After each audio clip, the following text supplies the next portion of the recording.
Hello everyone, I am Vaishali. So आज की video में मैं यहाँ पे डिस्कस कर रही हूँ जो बच्चे एमएससी कर रहे हैं या मास्टर्स कर रहे हैं साइंस में या टेक्नोलॉजी में, तो उनके पास कौन कौन से ऑप्शंस हैं जहाँ से वो पीएचडी के लिए अप्लाई कर पीएचडी के दौरान फॉलोशिप्स के लिए अप्लाई कर सकते हैं। सो कुछ ऑप्शंस हैं जो मैं डिस्कस कर रही हूँ। आप इनके बारे में इनकी वेबसाइट्स ओपन करके और स्टडी कर सकते हैं ताकि आपको इनके बारे में इंफॉर्मेशन मिल सके, और जब आप पीएचडी करें तो आप इनके थ्रू पीएचडी के थ्रू फेलोशिप अवेल कर सकते हैं। दूसरा, अगर जो ऑप्शंस है वो मैं वन वन करके डिस्कस करूंगी, जो वेबसाइट है वो दिखा दूंगी और आप बाकी इन्फॉर्मेशन जो है वेबसाइट के थ्रू रीड कर सकते हैं। वेबसाइट के लिंक आपको डिस्क्रिप्शन में मिल जाएंगी। सो जो पहली फेलोशिप है, it is by the name of PMRF, prime minister research fellowship. इस फेलोशिप के लिए वो स्टूडेंट्स अप्लाई कर सकते हैं जो कि साइंस या टेक्नोलॉजी बैकग्राउंड के हो। जैसे आप लोग देख सकते हैं यहाँ पे लिखा हुआ है, prime minister research fellowship scheme has been design for improving the quality of research and this is basically for the institutes like जो students IITs, IICR, NITs, IICs, IMCs में जो पढ़ रहे हैं उनके लिए ये फेलोशिप्स होती है। ठीक है, और इसमें जो भी इंस्टीट्यूट्स, ग्रांटिंग इंस्टीट्यूट्स हैं वो आप देख सकते हैं। बीएचयू जैसा इंस्टीट्यूट भी इसमें इन्वॉल्व है, आईसीआर तो सारे हैं, आईआईटीज सारे हैं, उसके अलावा एनआईटी भी है, दिल्ली यूनिवर्सिटी भी है, उसके अलावा जेएनयू भी है, जेएमए भी है, यूनिवर्सिटी ऑफ हैदराबाद भी है, और यहाँ पे अलीगढ़ मुस्लिम यूनिवर्सिटी भी। ये सारी जो कॉलेजेस के स्टूडेंट्स हैं अगर वो पीएचडी के लिए अप्लाई कर रहे हैं तो प्राइम मिनिस्टर रिसर्च फेलोशिप के लिए अप्लाई कर सकते हैं। ठीक है, नेक्स्ट जब इसके हम सेकेंड पेज पे आते हैं, यहाँ पे आप लोग देखोगे, सो ये वाला नेक्स्ट पेज ये वाला खुलेगा गाइडलाइंस का। आप लोग देख पा रहे होंगे कि गाइडलाइंस का पेज है। यहाँ पे जब आप नीचे आएंगे तो आप पढ़ सकते हैं एलिजिबिलिटी एंड एप्लीकेशन प्रोसीजर क्या है। सो यहाँ पे दो तरीके की एंट्री है। The candidate can apply PMRF through to channels. पहला है आपका डायरेक्ट एंट्री चैनल, जिसमें यहाँ पे कुछ पॉइंट्स लिखे गए हैं। सो फर्स्ट ए, या तो आप एमटेक कर रहे हो इन सारी यूनिवर्सिटी से जो मैंने आपको बताया, आईआईएससी, आईआईटी, एनआईटी, आईआईसीआर, आईआईईएसटी और बाकी जो कॉलेजेस के मैंने नाम लिए उनके थ्रू कर रहे हैं और आपका सीजीपीए 8.0 है तो भी आप फेलोशिप के लिए अप्लाई कर सकते हो। ये एक्चुअली वो कॉलेजेस, या दूसरा तरीका ये है कि जो कॉलेजेस पीएमआरएफ के अंडर आते हैं तो वहाँ से भी आप पीएचडी के लिए इस स्कॉलरशिप के लिए अप्लाई कर सकते हो ना। नेक्स्ट सेकंड पैराग्राफ में जब आप आएंगे तो आप देख सकते हैं कि अगर आप मास्टर्स कर रहे हैं, मास्टर्स आपका 2 इयर्स का है, या फिर आप एमटेक कर रहे हैं और आपका सीजीपीए 8 है, ठीक है, या फिर आपके पास गेट की जो रैंक है वो 650 के अंदर है, या फिर यूजीसी, सीएसआई, जेआरएफ रैंक आपकी 100 से लेस देन है, या फिर आपने एनबीएचएम फेलोशिप वाला एग्जाम क्वालिफाई कर रखा है, तो भी आप इस फेलोशिप को अवेल कर सकते हैं। ओके, नेक्स्ट थर्ड पॉइंट पे आएंगे। यहाँ पे लिखा हुआ है ये सारे मतलब उन्होंने एलिजिबिलिटी क्राइटेरियाज आपके साथ शेयर करे हैं। थर्ड है, अगर आपने गेट क्वालिफाई कर रखा है और आप एमटेक या एमएस परस्यू कर रहे हैं तो भी आप पीएमआरएफ ग्रांट, और आप पीएमआरएफ ग्रांटिंग इंस्टीट्यूट से कर रहे हैं, सीजीपी आपका 8 है तो भी आप यहाँ पे अप्लाई कर सकते हो। थर्ड पॉइंट है, फोर्थ पॉइंट है और फिफ्थ पॉइंट है। आप डायरेक्टली इनको गो थ्रू कर सकते हैं कि क्या क्या वो प्रोसेस है जिसके थ्रू और कौन कौन से कॉलेजेस, कौन कौन से इंस्टीट्यूट्स इसके अंदर आते हैं, ताकि आपको थोड़ी नॉलेज मिल सके। अगर आप इस इंस्टीट्यूट के अंदर आ रहे हैं तो आप इन फेलोशिप्स के लिए अप्लाई कर सके। कब? जबकि आप पीएचडी में एनरोलमेंट ले चुके हो। नेक्स्ट, इसमें पहले तो था डायरेक्ट एंट्री, जिसके लिए जो पॉइंटर्स थे मैंने बताया। अब है lateral entry channel. Lateral entry channel में क्या है? To apply for the PMRF through this channel the candidate must satisfy all these criteria. तो first, second, third, fourth, fifth, यहाँ पे भी 5 पॉइंटर्स दिए हैं।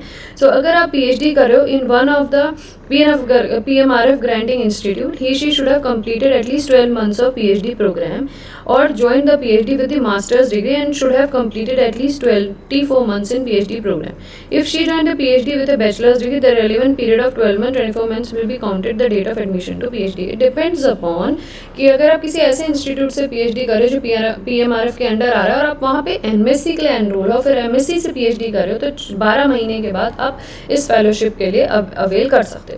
सिमिलरली बैचलर्स करो तो 24 मंथ के बाद, 24 मंथ्स के बाद आप अप्लाई कर सकते हो। Candidate can be consider at most twice through lateral entry channel of PMRF. तो कैंडिडेट 2 बार अप्लाई कर सकता है लेटरल एंट्री के थ्रू इस पीएमआरएफ जो ये फेलोशिप प्रोग्राम है उसके थ्रू। ठीक है, अगर आप इंटीग्रेटेड एमएससी या पीएचडी करें तो कैंडिडेट जो अप्लाई करेगा वो 12 मंथ के बाद करेगा। Eligible to apply within 12 months of the date of satisfying the master's degree requirement. मतलब आपके 12 मंथ जब कंप्लीट होने लगेंगे उस दौरान विद इन 12 मंथ के अंदर आप ये पीएचडी के लिए अप्लाई कर सकते हो। लेकिन अगर आप इंटीग्रेटेड एमएससी पीएचडी प्रोग्राम के लिए एनरोल कर रहे हो तो प्लीज़ इनको गो थ्रू कर लीजिएगा डिपेंडिंग अपॉन। बट इसकी सीजीपीए बहुत अच्छी है, सीजीपीए बहुत ज़्यादा है, इसीलिए जो इसकी ग्रांट वैल्यू है वो भी ज़्यादा है। Similarly second point, third point, 4th point 5th point भी आप गो थ्रू कर सकते हैं। इसमें नेक्स्ट पॉइंट इसकी फेलोशिप देख लेते हैं। तो जो इसकी फेलोशिप वेरी करती है वो आपकी 70,000 से लेके 80,000 पर मंथ की है, क्योंकि ऑब्वियसली बहुत सारे प्रेस्टिजियस इंस्टीट्यूट्स इसमें इन्वॉल्व है। CGPA बहुत ज़्यादा है, तो जो फेलोशिप की वैल्यू है वो भी बहुत ज़्यादा है। ओके, सो जो वे ऑफ सिलेक्शन होगा या इंटरव्यू होगा वो भी डिफ़िकल्ट होगा। सो सब कुछ इसके बारे में पढ़िएगा, और उसके बाद अगर आप इस कैटेगरी में फॉल करते हैं तो ज़रूर अप्लाई करिएगा, ठीक है। सो मूव करते हैं नेक्स्ट फेलोशिप की तरफ। जो नेक्स्ट फेलोशिप है वो है आपकी Google PhD fellowship program. Google PhD fellowship program actually Google research mentor program के तहत दी जाती है, जिसमें जो भी स्टूडेंट्स इंस्टीट्यूट से PhD करने के लिए इंटरेस्टेड है, लेकिन PhD कंप्यूटर साइंस से रिलेटेड प्रोग्राम्स के अराउंड है, तो आप यहाँ से फेलोशिप अवेल कर सकते हैं। अब फेलोशिप जो अभी आप डालें इसके बारे में पढ़ने के लिए, तो गूगल इंडिया फेलोशिप के बारे में डालिएगा। जब आप यहाँ पे देखेंगे तो इसके जो फॉर्म्स हैं वो मार्च के अराउंड निकलते हैं। इसमें जो रिसर्च एरियाज़ हैं जिनमें बेसिकली ये लोग फेलोशिप्स देते हैं वो कौन कौन से हैं, तो ये ध्यान रखिएगा। जब भी हम मैथ से MSc करते हैं ना, सो PhD करने के लिए कोई ज़रूरी नहीं कि हम प्योर मैथ्स या प्योर अप्लाइड के ही सब्जेक्ट से जाएं। आजकल बहुत सारे ऐसे सब्जेक्ट्स हैं जो आर्टिफिशियल इंटेलिजेंस के हैं या डेटा साइंस के, जिसमें मैथ्स की रिक्वायरमेंट होती है। तो ऐसे ही कुछ सब्जेक्ट्स हैं जिसमें मैथ्स की इन्वॉल्वमेंट है। तो अगर आपका सब्जेक्ट यहाँ फॉल कर रहा हो तो आप ये गूगल फेलोशिप के लिए अप्लाई कर सकते हो। इसमें सब्जेक्ट कौन कौन से मैं ये दिखा देती हूँ। जैसे एल्गोरिथम एंड थ्योरी है, हेल्थ एंड बायो साइंस है, मशीन इंटेलिजेंस है, नेचुरल लैंग्वेज प्रोसेसिंग है, quantum computing, software engineering, speech processing, software systems, machine perception, networking, distributed system, parallel computing. तो बहुत सारे इसमें ऐसे टॉपिक्स भी होंगे जिसमें MSc मैथ्स वाले भी अप्लाई कर सकते हैं, बट इसको आप थोड़ा डिटेल में पढ़ के समझिएगा कि MSc मैथ्स वाले अप्लाई कर सकते हैं तो किस तरीके से अप्लाई कर सकते हैं अगर आप PhD इन सब्जेक्ट से करना चाहते हो। तो मैम इसके बाद जो नेक्स्ट मैथमेटिक्स स्टूडेंट्स के लिए फेलोशिप प्रोवाइड होती है वो होती है NBHM के थ्रू। इंस्टीट्यूट है, एक सेल्फ गवर्निंग बॉडी है जो कि अपना एग्ज़ाम कंडक्ट कराता है, और मैथमेटिक्स MSc मैथमेटिक्स के स्टूडेंट्स अप्लाई कर सकते हैं इसमें PhD के लिए, और BSc वाले अप्लाई कर सकते हैं मास्टर्स के लिए। तो ये दो तरीके की फेलोशिप प्रोवाइड करता है, एक करता है मास्टर्स स्टूडेंट्स के लिए और एक करता है PhD स्टूडेंट्स के लिए, ठीक है। सो यहाँ पे जो फेलोशिप्स है वो आपको 37,000 से 42,000 के बीच में मंथली स्टाइपेंड ये लोग प्रोवाइड करते हैं। इसका फॉर्म इशू होता है वो नवंबर के मंथ में होता है, तो आप अगर अप्लाई करना चाहें तो कर सकते हैं। इस पे क्वेश्चंस कैसे आते हैं, क्योंकि इनका अपना रिटन टेस्ट, अपना इंटरव्यू होता है, तो अगर जो बच्चे CSI नेट या गेट का एग्जाम की तैयारी कर रहे हैं वो साथ साथ में NBHM की भी तैयारी कर सकते हैं। Format of the questions different रहता है, लेवल ऑफ द क्वेश्चन थोड़ा सा डिफिकल्ट रहता है, लेकिन आपके जो सब्जेक्ट्स हैं रीएनालिसिस, लीनियर अलजेब्रा, वो सब इसमें भी आते हैं, ठीक है। तो वो फॉर्मेट देख के आप NBHM की भी प्रिपरेशन कर सकते हो। अब NBHM का खाली एक ही तरीका नहीं है कि NBHM से सिर्फ आप इस फेलोशिप ही अवेल कर सकते हो।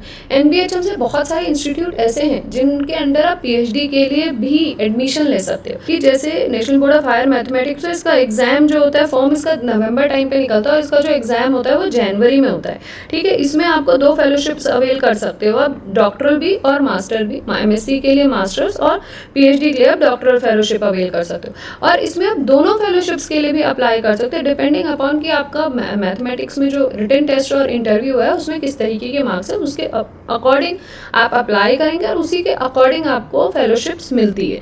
दूसरा, ये this is not only providing with the scholarship, जैसे मैंने कहा इसके अदर यूजेस भी हैं। कुछ कॉलेजेस में आप डायरेक्टली PhD के लिए भी यहाँ से अप्लाई कर सकते हैं। सो वो है जैसे हरीशचंद HRI इंस्टीट्यूट मैथ्स के लिए बहुत फेमस है, वहाँ पे आप PhD के लिए अप्लाई कर सकते हो NBHM के थ्रू। ICR बिरमपुर में अप्लाई कर सकते हो, ICR मोहाली में, ICR पुणे में, ICR त्रिवेंद्रपुरम में, तो मतलब ICR के सारे एडमिशन्स PhD के इसके थ्रू होते हैं। दूसरा, केरला स्कूल ऑफ मैथमेटिक्स में, national institute of science education and research NISER में, और नेक्स्ट है आपका IMC भी जो एडमिशन लेता है वो NBHM के थ्रू लेता है, ठीक है। तो इसके 2 फायदे ऊपर। सो यहाँ पे यहाँ पे मैंने आपके साथ 3 फेलोशिप्स डिस्कस करी, PMRF, NBHM और गूगल की। इसके अलावा जो ऑप्शंस है फेलोशिप अवेल करने के वो है CSIR का। CSIR UGC के थ्रू एग्जाम UGC जो CSIR का एग्जाम कंडक्ट कराता है, ईयरली 2 बार कराता है मैथमेटिक्स स्टूडेंट्स के लिए, एक्चुअली साइंस स्टूडेंट्स के लिए तो मैथमेटिक्स भी उसके अंदर आता है। सो वो एक बहुत कॉमन फेलोशिप प्रोग्राम है जिसमें आप फेलोशिप के लिए एलिजिबल होते हो, प्लस उसके थ्रू आप लेक्चर मतलब PhD के लिए भी कॉलेजेस में एनरोल कर लेते हो। इसके अलावा गेट का एग्जाम है जो IITs कंडक्ट कराती हैं, जिनसे आप PhD के लिए भी एनरोलमेंट ले लेते हो और फेलोशिप भी अवेल कर लेते हो। इसके अलावा TIFR का एग्जाम है जिसके थ्रू आप PhD में एनरोलमेंट करते हो, प्लस आपको स्कॉलरशिप भी मिलती है। इसके अलावा स्टूडेंट्स जो IITs IICRs अपने फॉर्म्स निकालते हैं PhDs के लिए, सो वो नॉन गेट वाले स्टूडेंट्स को भी अप्लाई करने के लिए कहते हैं। उसमें भी वो फेलोशिप्स देते हैं, आपको ग्रांट स्टाइपेंड प्रोवाइड करते हैं, बट उसमें आपको उनका रिटन टेस्ट और इंटरव्यू क्वालिफाई कराना होना चाहिए। अगर नहीं होता तो आप CSIR के स्कोर के थ्रू या गेट के थ्रू भी वहाँ से अप्लाई कर सकते हो। तो ये बहुत सारे ऑप्शंस हैं। देखिए ऑप्शंस बहुत सारे, डिपेंडिंग अपॉन कि हमें कितनी हिम्मत है और हम कितना आगे बढ़ना चाहते हैं। ठीक है, सो आज की वीडियो यहीं फिनिश करती हूँ। अगर अच्छी लगी तो प्लीज़ ज़रूर बताइएगा। Till then goodbye, take care and thanks for watching my video.